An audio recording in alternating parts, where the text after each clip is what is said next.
Bom, como é uma ocasião especial, nós não vamos ter a divisão das crianças, então tenha um pouquinho de paciência, as crianças também, os jovens. Nós vamos tratar de um texto.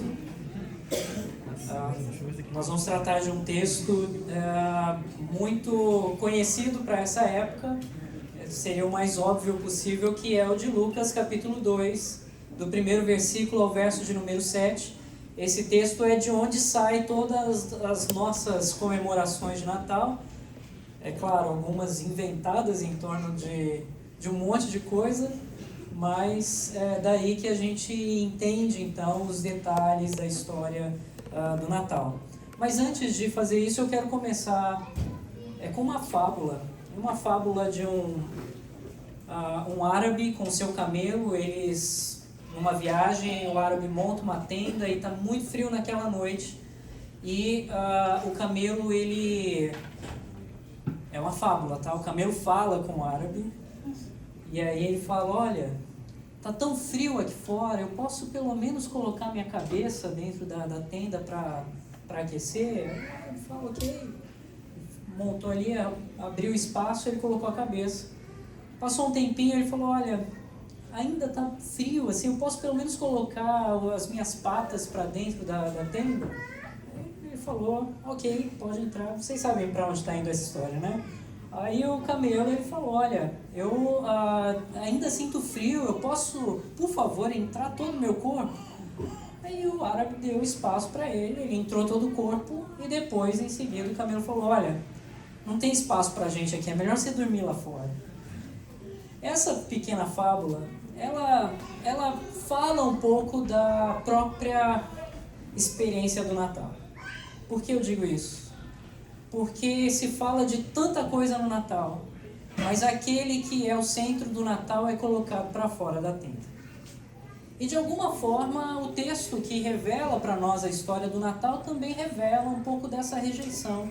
Já desde o início da história, desde o primeiro dia, como o Verbo encarnado entre nós, houve também aquele momento de rejeição. Então, eu quero que você tenha a sua Bíblia aí, se você tem no seu aplicativo, aberto, Lucas capítulo 2. Nós vamos trabalhar em cima desse texto e eu quero apontar algumas coisas. Eu vou falar sobre, baseado no texto, sobre deixa eu só achar minhas notas primeiro. Sobre a época do Natal, a ocasião do Natal, a localização do Natal e a rejeição do Natal. A época do Natal, a ocasião do Natal, a localização do Natal e a rejeição do Natal. Bom, nós primeiro ouvimos nas nossas canções que era uma noite feliz, né? Uma noite, enfim, a gente canta, a gente tem noite feliz, noite de paz, enfim. Há muitos cânticos que falam da noite. Mas sabe, há muita coisa em torno da nossa celebração de Natal que a gente não tem muita certeza. Primeiro, a gente não sabe exatamente se Jesus nasceu na noite. Não há no texto bíblico essa indicação, embora haja uma possibilidade, porque no verso 8 diz que os pastores estavam na noite com os seus animais no Natal. Naquela ocasião. Então era aquela ocasião e os pastores estavam na noite. Agora, qual foi o horário exatamente que Jesus nasceu, não é dito para nós. Eu não quero desmontar aqui todas as nossas figuras de Natal, mas eu estou dizendo que há muita coisa montada em cima da figura que são tradições nossas. Nada de errado com elas, mas tradições de possibilidades. E uma delas era isso, a gente não sabe exatamente se era noite, mas há possibilidade que fosse por conta dos pastores que estavam ali na noite. Mas o que é interessante é que há muitas coisas que são colocadas ali com esse destaque da noite, no período ali do nascimento de Jesus. E esse destaque é interessante porque, afinal de contas, o Senhor Jesus é chamado de a luz que vinda ao mundo ilumina todo homem. Então nada mais correto do que aquele que é a luz que veio ao mundo vir no período das trevas para dissipar as trevas. Há algo poético em dar a luz no período da noite. há algo poético em dizer que o Senhor Jesus veio nesse período, num momento de trevas. E há muitas coisas que acontecem na noite ali. Nós temos, por exemplo, José, que tem um sonho na noite, onde se revela para ele o que acontece com Maria, e então ele evita tomar aquela atitude do divórcio que ele tomaria. Nós temos os pastores que vão aos campos à noite e saem então para visitar o bebê e anunciar, e receber então do anúncio da luz de Cristo. Os magos que saem da Pérsia e vão até aquela região, vão para Jerusalém e depois para Belém, e eles fazem isso no percurso da noite. Então há muitas coisas que tornam ali a noite algo significativo. Mas o que é interessante é que a Bíblia não só usa a noite física, mas ela usa a ideia da noite, a ideia de trevas, como algo que simbolicamente também se aproxima daquilo que é mal. Então nós temos a ideia das trevas como o que é moralmente mal, nós temos a ideia das trevas como a falta de conhecimento, especialmente um conhecimento espiritual, nós temos a ideia de trevas relacionada ao pecado, e tudo isso então na Escritura serve para nos mostrar que aquele que é a luz do mundo, ele vem para dissipar as trevas, e ele vem para dissipar as trevas pessoal, as trevas dos nossos relacionamentos, as trevas do nosso coração, as trevas do pecado. Eu não posso negar que o mundo estava em trevas e o mundo está em trevas de alguma maneira. A Bíblia fala dos dominadores deste mundo tenebroso, ou seja, dos dominadores deste mundo em trevas, se referindo a seres espirituais. E nós temos na história muitos momentos tenebrosos. Eu lembro que quando eu estudava, dizia-se de um período da história antes do Renascimento, chamado de a Idade das Trevas. Há muita discussão em torno disso, mas era chamado de a Idade das Trevas. E eu posso dizer que a Idade das Trevas ainda continua, porque há muitas trevas no mundo caído. Há trevas envolvendo o nosso coração e a nossa luta contra o pecado. Há trevas profissionais, há trevas na política, há trevas que cercam todos os lugares. Mas há uma luz que veio ao mundo para dissipar essas trevas. E esse é o nosso Salvador Jesus. Ele brilhou diante dos olhos do nosso coração e nos dá então uma nova vida, uma vida de esperança, uma vida caminhando na luz do Senhor.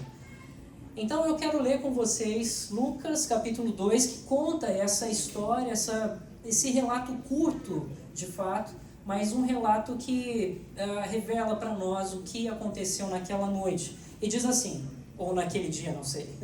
Diz assim: naqueles dias foi publicado um decreto de César Augusto, convocando toda a população do império a recensear-se. O primeiro recenseamento, foi feito quando Quirino era governador da Síria. Todos iam alistar-se, cada um à sua própria cidade.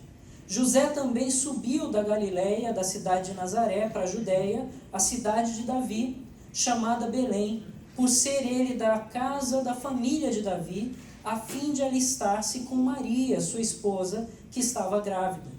Estando eles ali, aconteceu completarem-se-lhe os dias, e ela deu à luz o seu filho primogênito. Enfaixou-o e o deitou numa manjedoura, porque não havia lugar para eles na hospedaria. Como eu falei, eu gostaria de destacar algumas coisas, e a primeira delas é a época do Natal. Diz assim: naqueles dias. E quais dias? Alguém vai dizer, é claro, dia 25 de dezembro. Mas a verdade é que a gente não sabe exatamente quando aconteceu. A gente não sabe exatamente qual foi a hora, qual foi o dia. Mas Jesus não nasceu no ano 0. Olha, pelo calendário também não bate muito. Talvez seja o ano 3 ou 4 antes de Cristo, que é maluco pra gente, não é? A gente não tem muita informação sobre isso. Agora a gente tem uma pista, E essa pista está no verso 8 ali do texto de Lucas. No verso 8, diz que os pastores estavam com os animais no campo. E essa pista é importante porque, veja, no período de dezembro até fevereiro, na região de Israel, é inverno. E geralmente os pastores não saíam com os animais para o inverno, não saíam para fora no inverno. Agora o que acontece é que havia um período do ano, no começo do ano, depois de fevereiro, até junho, julho, em que eles colhiam, havia o momento da colheita, é a palavra que eu estava procurando, havia o momento da colheita, e depois do momento da colheita, os pobres, eles poderiam sair para colher o restante, o que sobrava. Então eles tinham 2 semanas, e essas semanas registradas lá em Levítico era de liberdade para os pobres, para que os pobres colhessem então o que sobrava. Depois que os pobres colhessem o que sobrava, os pastores saíam com as suas ovelhas ou com os seus animais para então comer o restante. E esse período ficava entre agosto e outubro. E esse era o período então que os pastores geralmente saíam com os seus animais para o campo. Então, há muitas coisas, como eu falei, em torno das nossas tradições, que a gente não sabe exatamente se aconteceu. Pode ter acontecido em dezembro? Olha, talvez improvável. Talvez setembro. Há um grande pesquisador, um acadêmico, ele fez toda uma pesquisa, inclusive astrológica e tudo mais, e ele marcou a data de 11 de setembro do ano 3 a.C. Esse poderia ter sido a data de nascimento de Jesus. 11 de setembro do ano 3 a.C. Outros vão mudar essa data e aí vão dizer, não, isso era em março. E aí a gente tem as possibilidades ali de 20 de maio, foi a primeira proposta por Clemente, depois propuseram 18 de abril, 19 de abril, 28 de março. Mas e o que aconteceu em dezembro? Ok, no ano 300 depois de Cristo, Hipólito de Roma, um teólogo, ele declarou que 25 de dezembro era a data.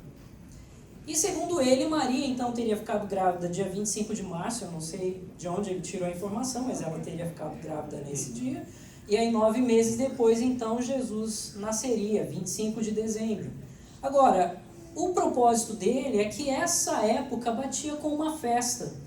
Há uma festa romana, a festa da Saturnália e a festa da Brumália, ou seja, a festa era uma festa de celebração do Sol Invicto e a festa da celebração do Sol Invencível. Eu sei que as palavras não ajudam muito, mas entre 24 e 25, de 17 de dezembro a 24, a primeira festa, e dia 25, a outra festa. E essa festa, ela envolvia a troca de presentes e tudo mais. E eles queriam, então, uma alternativa cristã para suprir aquele momento. E aí ficou marcado na história 25 de dezembro.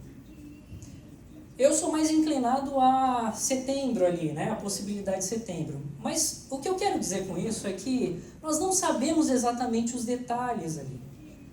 E eu não quero dizer de forma alguma que nós estamos falhando então em comemorar na data errada, ou porque nós marcamos então 25 de dezembro. É digno e é justo que nós tenhamos uma vez por ano a celebração da vinda do nosso Salvador. Se foi em setembro, se foi em março, se foi em dezembro, não importa. O que importa é que ele veio e que nós podemos celebrar a vinda dele. Olha, hoje não é dia 25 de dezembro, hoje é dia 20, mas é um dia para celebrar. E é um dia para celebrar a vinda do nosso Salvador que transforma a nossa vida. E isso deveria nos incentivar a celebrar não só no fim do ano a vinda do nosso Salvador, mas todos os dias. Nós deveríamos iniciar os nossos dias celebrando o fato de que o nosso Salvador veio. Nós deveríamos iniciar o nosso trabalho celebrando o fato de que nós estamos conectados ao nosso Senhor porque o nosso Salvador veio. Então não importa se dezembro 25, não importa se setembro 11, não importa se maio 20, não importa. O Senhor veio. E isso é fato.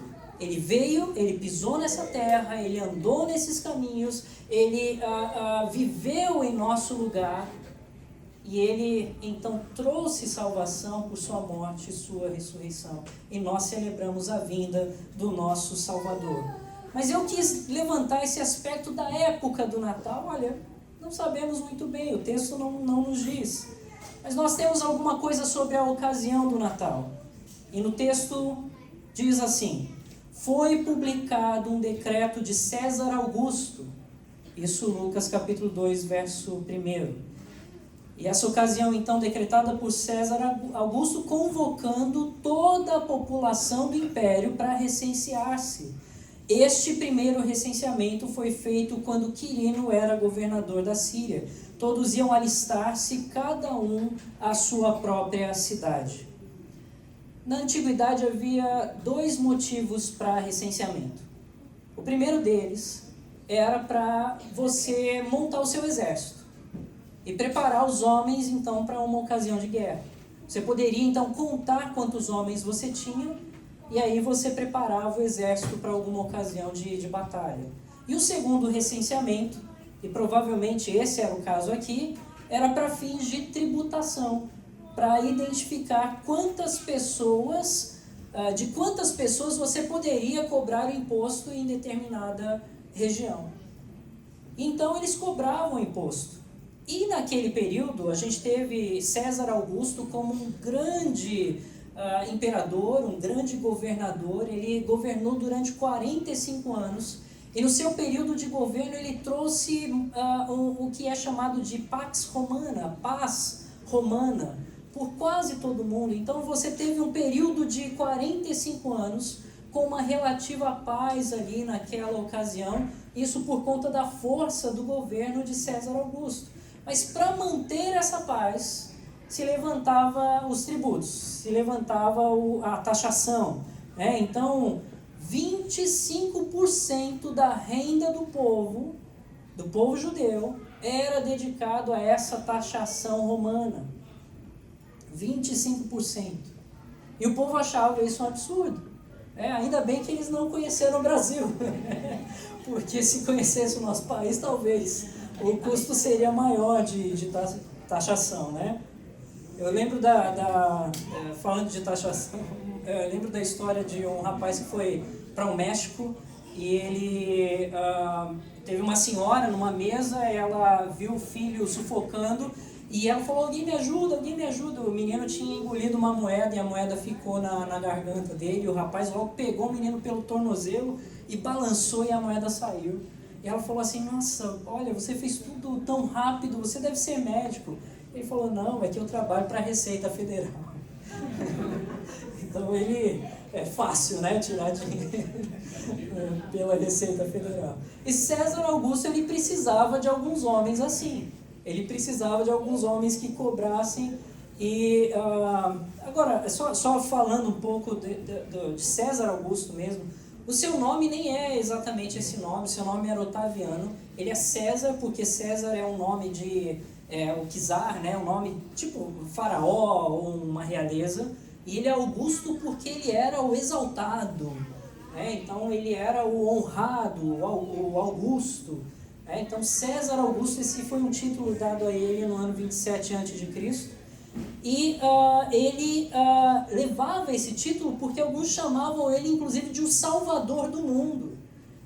Então ele era o grande destaque, ele era o grande homem ali daquela época, né? O grande Salvador. Mal sabia ele o que estava acontecendo no período dele, que realmente viria então o Salvador do mundo. Mas no versículo 3 tem um detalhe. Diz que todos iam alistar-se, cada um à sua própria cidade.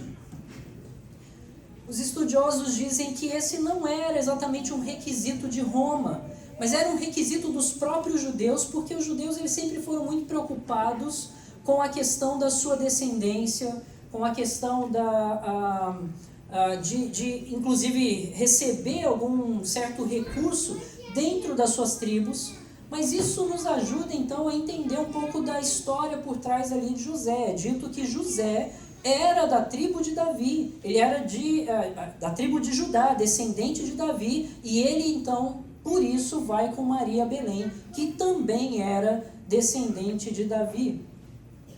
E isso é importantíssimo, porque veja, se não houvesse esse detalhe registrado para nós na Escritura, provavelmente nós imaginaríamos que Jesus nasceu em Nazaré, era o lugar onde eles viviam, era o lugar onde Maria estava, José estava, e esse detalhe não seria revelado a nós.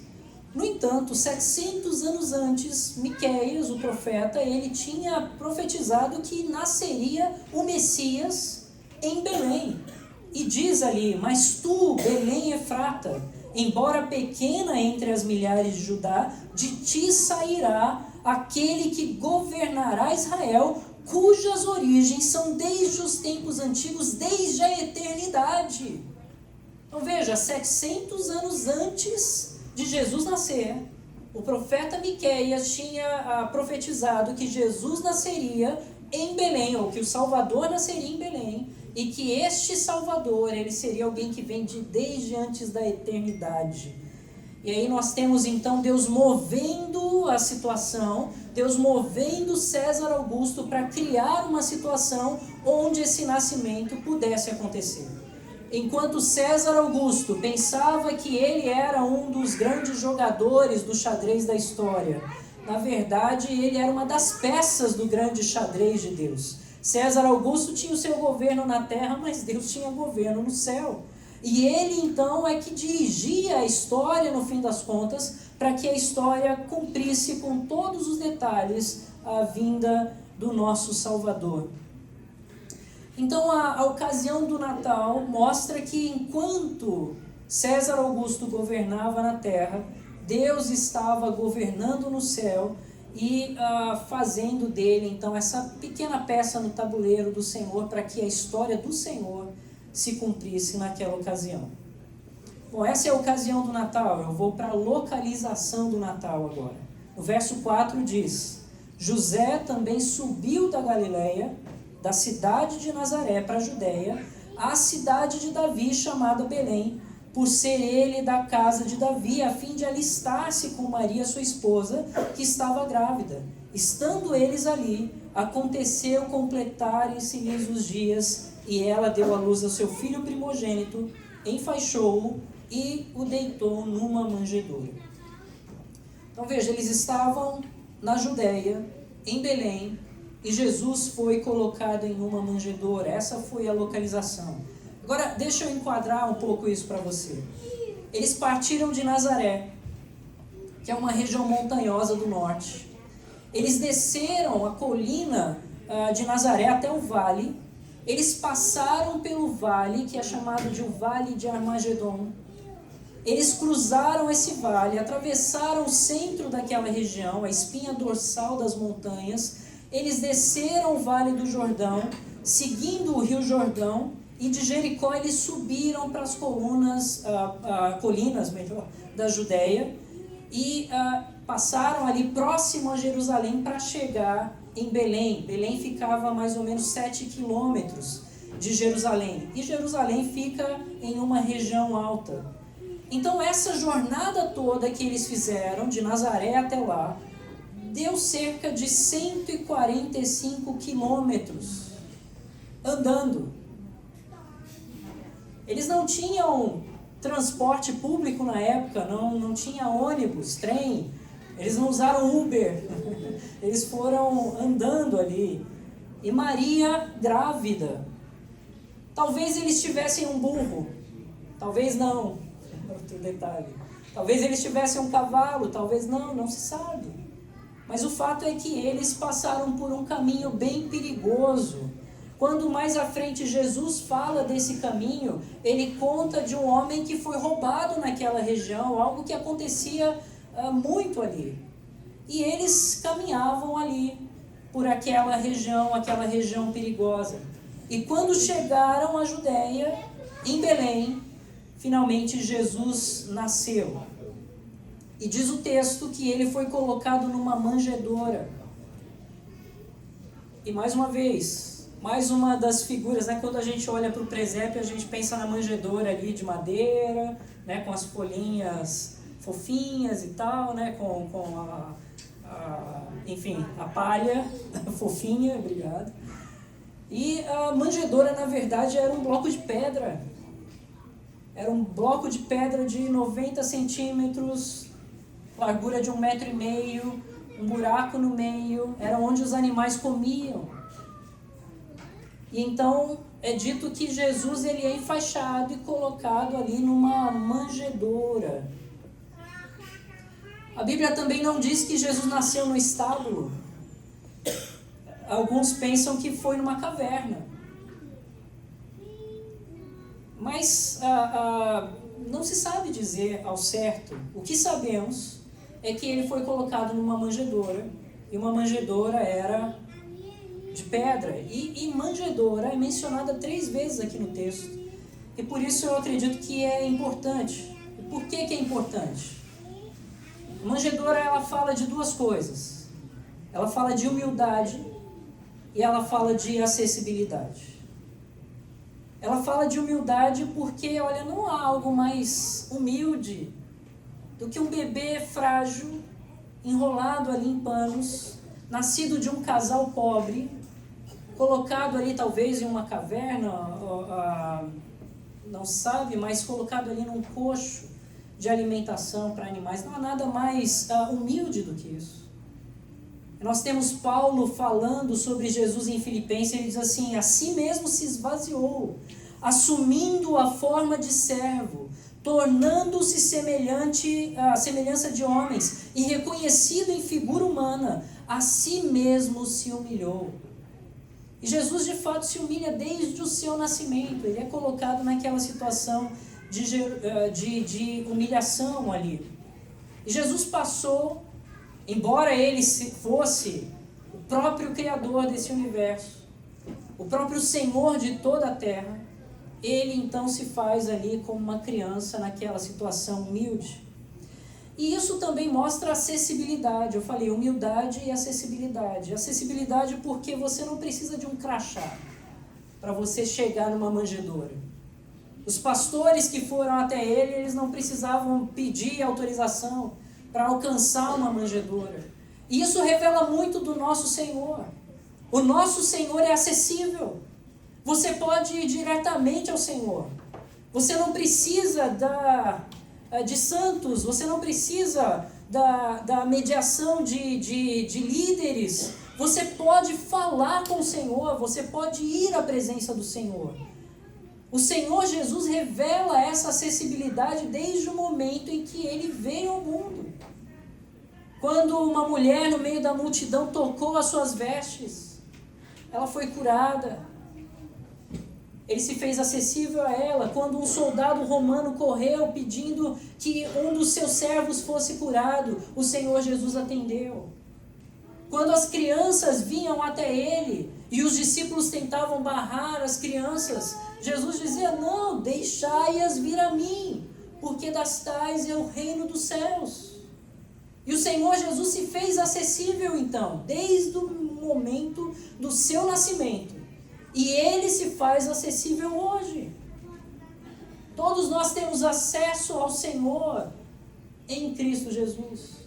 Por meio de Cristo você pode orar ao seu Deus. Por meio de Cristo você pode falar diretamente com o seu Senhor e Criador. Por meio de Cristo você tem acesso a Deus. Deus então se faz acessível. E ele nos convida a entrar na presença dele com ousadia, diz Hebreus 4. Acheguemo-nos, portanto, confiadamente junto ao trono da graça, a fim de recebermos misericórdias e acharmos graça para socorro em ocasião oportuna. É isso que diz Hebreus. Então ele foi ali colocado, naquela ocasião, no Natal, numa manjedoura, num lugar que a gente não sabe muito bem, num tempo que a gente não sabe muito bem, mas numa ocasião real, num fato histórico. Jesus estava ali colocado numa manjedoura. Mas ele foi colocado porque também há um outro aspecto, e esse é o último aspecto que eu quero destacar aqui: a rejeição do Natal. No verso 7, nós lemos: E ela deu à luz o seu filho primogênito, enfaixou-o e deitou-o numa manjedoura, porque não havia lugar para eles na hospedaria. Não havia lugar para eles na hospedaria. Lucas registra essa ocasião, e Lucas é um mestre em concisão, né? Ele condensa a história aqui, porque ele simplesmente diz: ela deu à luz ao seu filho primogênito. Ponto. É isso. Ela deu à luz ao seu filho primogênito. Ele não entra em detalhes. Nós não sabemos como foi a conversa de José com o homem da hospedaria, se houve alguma discussão ali, ou se o homem simplesmente, de forma gentil e simpática, disse: olha, não há lugar. Nós não sabemos o nome do dono da hospedaria. Enfim, nenhuma dessas informações nos é dada. Mas, de novo, nós temos aqui a ideia de que ele foi buscar uma hospedaria. Uma hospedaria que não é como um Holiday Inn, né? Não tem serviço de quarto, não tem piscina. Se você está pensando em uma hospedaria nesses termos, não era assim. Era um lugar simples. A palavra, então, por trás do texto, se referia a um lugar de recebimento de caravanas. Então, quando uma caravana chegava, havia um lugar para deixar os animais e algumas construções simples ali, onde as pessoas tinham o seu tempo de descanso. Algumas delas tinham 2 andares, então na primeira parte ficavam os animais e as pessoas ficavam no segundo andar, outros ao redor ali. E alguns animais ficavam num pátio grande, espalhado. Então é possível também que tenha sido num lugar como esse. Mas nós temos essa ocasião. Maria, provavelmente muito jovem, ali em torno de 14 anos.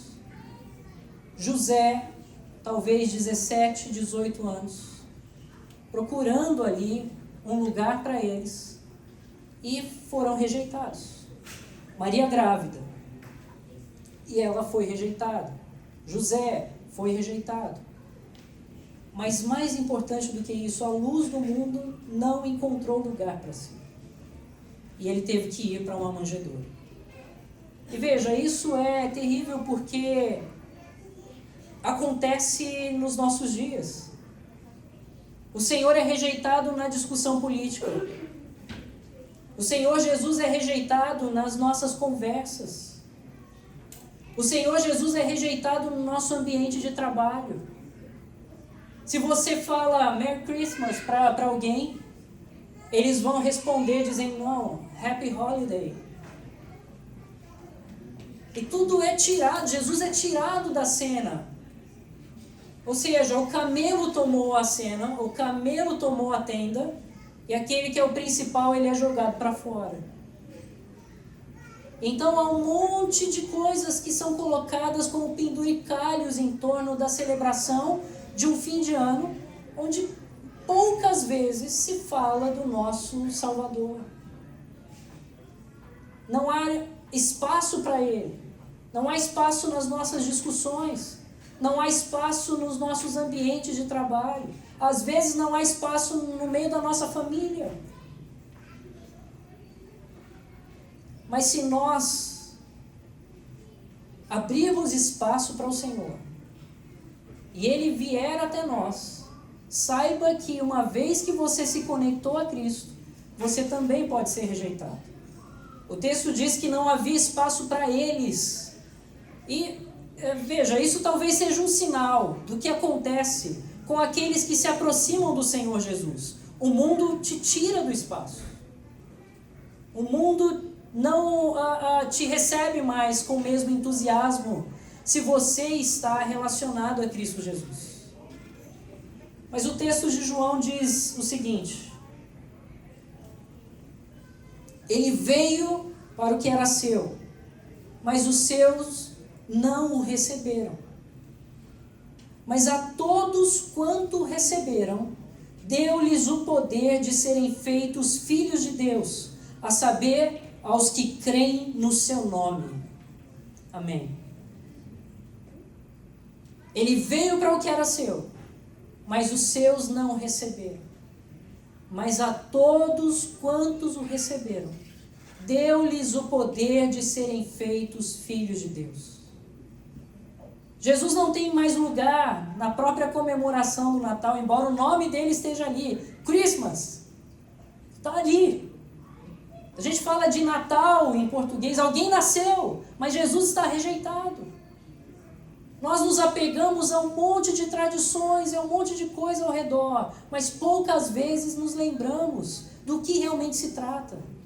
Mas nós estamos aqui essa noite para nos lembrar, para abrir espaço para Jesus, para ter espaço para Jesus no nosso coração, na nossa vida, nas nossas trevas particulares, na nossa família, nas nossas lutas pessoais. Nós precisamos abrir espaço para Jesus todo dia.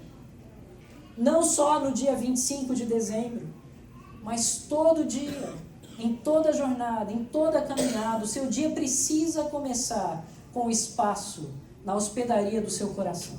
Você precisa dar morada para Jesus. Jesus disse que Ele prepararia morada para aqueles que estão com Ele. E se você der morada ao Senhor Jesus, você terá morada também com o nosso Salvador. Então eu quero te convidar a celebrar o verdadeiro Natal. Eu quero te convidar a celebrar a vinda daquele que é a luz do mundo, para que, se há trevas no seu coração, essas trevas sejam dissipadas. Para que, se há trevas no contexto da sua família, essas trevas sejam vencidas. Se há trevas no seu ambiente de trabalho, que elas sejam conquistadas por aquele que é a luz do mundo. Eu rogo que você hoje dê morada a Cristo Jesus. Abra espaço na hospedaria do seu coração. E que Ele mude, molde, transforme todos os dias da sua vida. Não só nos festejos de fim de ano, mas todo momento, todo instante. Em toda luta que você enfrentar, que haja morada e que você não rejeite. Fale sim, dê Feliz Natal, Merry Christmas, para quem estiver ao redor. Anuncie o Senhor, anuncie a luz do mundo no meio das trevas. Faça com que os nossos enfeites não só brilhem pelas luzes, mas que eles manifestem a verdadeira luz que veio ao mundo, para vencer as trevas da nossa vida e desse mundo tenebroso. Que o Senhor seja exaltado, que o Senhor seja glorificado e que você celebre o nosso Salvador Jesus com todo o seu coração. Amém. Vamos orar. Pai Santo, nós te adoramos, ó Deus, e queremos celebrar nessa noite o envio do teu Filho amado Jesus, que nos traz a alegria da salvação. E queremos celebrar, ó Deus, agora, sim, no fim do ano, é justo que façamos isso. Mas queremos, ó Deus, celebrar todos os dias da nossa vida. Então dá-nos clareza dessa bendita salvação. Desperta o nosso coração para que vejamos a glória do nosso Salvador. E que, vendo a glória do nosso Salvador, sejamos atraídos para essa glória. E sejamos tocados, ó Deus, para que nós mesmos nos tornemos luzeiros, luzes nesse mundo, para brilhar a luz do nosso Salvador e Senhor Jesus. Abençoa-nos, ó Deus, com a tua graça. Abençoa-nos, ó Deus, com esse momento de celebração. Mas abençoa-nos, ó Deus, com a convicção de quem é que deve ser celebrado. E este é o nosso bendito Senhor e Salvador Jesus. Que Ele seja exaltado nesse tempo. Que as trevas deste mundo que sufocaram e colocaram Ele para fora da tenda sejam vencidas, para que Ele tome o lugar que lhe é de direito. E Ele receba então todo louvor, toda honra e toda glória. Ó Deus, encha o nosso coração com a presença de nosso Salvador. E faz-nos, ó Deus, viver diante do Senhor como alguém tocado, ó Pai, renovado, moldado, transformado à imagem do teu Filho amado Jesus, nosso Senhor. Nós rogamos, ó Deus, a tua bênção, a tua graça e uma celebração verdadeira entre nós, em nome dele que veio ao mundo, que morreu em nosso lugar e ressuscitou e hoje reina sobre céu e terra, o nosso bendito e amado Senhor Jesus. Amém. Amém. Quero convidar a equipe de cânticos. Nós vamos louvar a Deus com mais um cântico de adoração.